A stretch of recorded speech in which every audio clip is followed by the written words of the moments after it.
Commissioner Lahore سید بن مقصود کی زیر صدارت پری مونسون اور مونسون میں نکاسی آب کے حوالے سے اجلاس منعقد ہوا۔ ملک علی موان کی رپورٹ کے مطابق کمشنر لاہور سید بن مقصود نے کہا کہ بغیر ہدایت کا انتظار کیے تمام محکمے بارش کی صورت میں فوری رد عمل دیں۔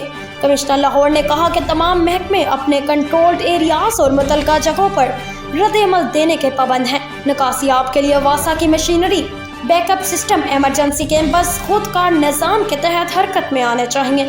کمشنر لاہور نے کہا کہ بارش کے بعد LWMC شہر کی صفائی کے لیے آپریشن کرے گا۔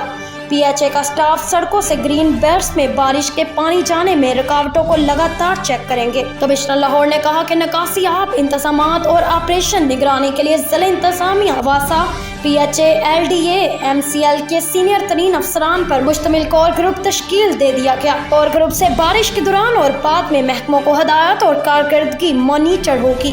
کمشنر لاہور کو MD واسا نے نکاسی آب انتظامات اور آپریشن پر بریفنگ دی۔